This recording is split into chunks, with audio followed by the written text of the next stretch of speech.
Enter player 1.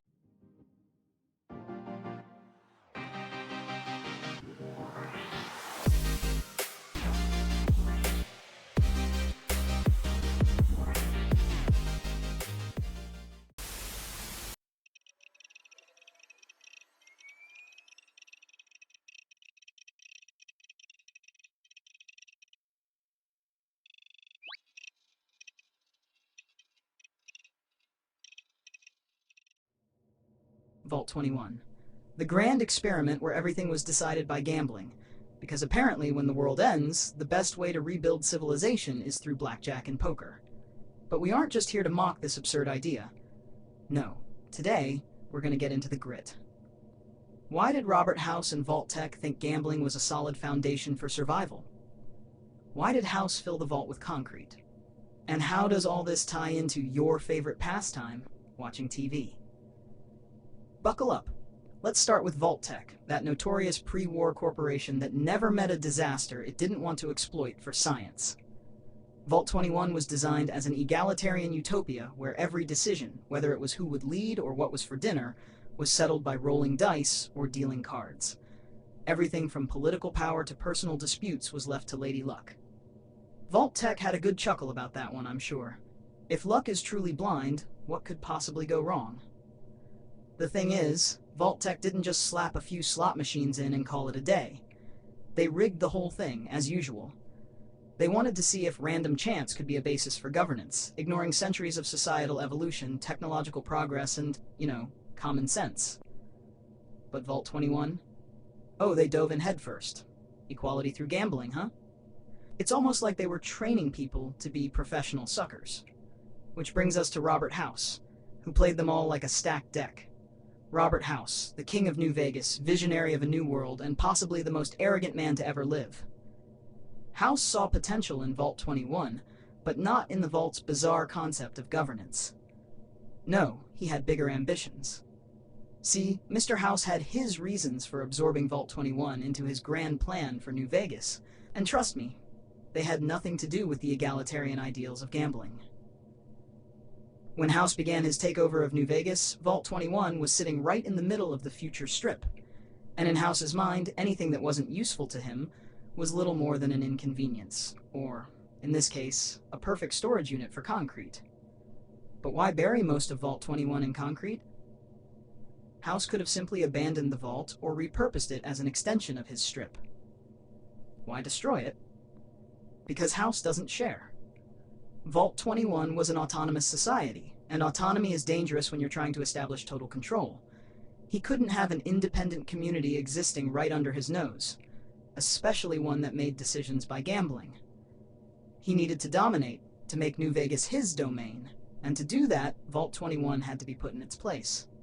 House likely saw the egalitarian ideals of Vault-21 as naive and risky, a relic of pre-war thinking, incompatible with his vision.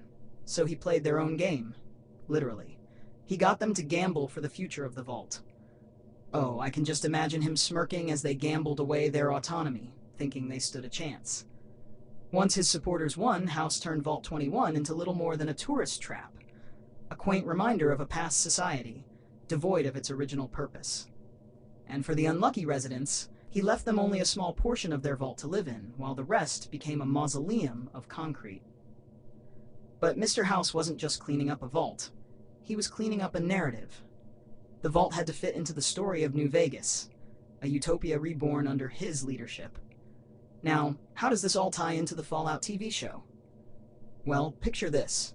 An arc dedicated to a struggling vault community trying to cling to its egalitarian ideals, while the ruthless House manipulates their system and buries their history in concrete. It practically writes itself, doesn't it? A vault society forced to gamble for their very survival, juxtaposed against the cold, calculated genius of House, a man who sees their community as just another card in his deck. You can bet the show will lean into the tragic irony of it all. Vault-21 is a perfect case study for the show's ongoing themes: power, control, and the consequences of losing your independence. The idea of a vault built on equality, dismantled by a man who values efficiency over freedom, is rich drama. I wouldn't be surprised if the series dives into how House manipulated the Vault dwellers, only to turn their home into a hollow monument to his ego. You can already hear the dramatic monologues, can't you? But behind the snark and the Vault-Tec science experiment, there's a very real human toll. Let's look at some of the terminal entries from Vault 21, which offer a painfully clear picture of what the people of the Mojave had to face after House's takeover. Take Sarah Weintraub, the Vault's last remaining resident still living in what's left of the Vault. She clings to the past, managing a hotel and gift shop that trades on nostalgia, but the bitterness is still there. In a message to her brother Sheldon, you can feel the weight of House's betrayal. The warehouse's cold air weighs on me as heavily as the concrete that Mr. House dumped in our vault. Damned be his soul. Sheldon, her brother, was once an artist full of hope, but that hope has been eroded by House's regime. He writes about how his creativity is drained by the emptiness around him, a stark contrast to the vibrant life they once had in Vault 21. His world has become a cold warehouse, a place of artistic and emotional death. House didn't just fill Vault 21 with concrete, he filled it with despair. And Sarah? She's running a quaint little hotel in a shell of her former home. She plays hostess to wealthy tourists like Charlene Tan, who casually dismisses her vault as a quaint underground hole in one terminal entry. They will love the quaint and rustic feel of your cramped underground hole. Très chic. Oh yes, Charlene.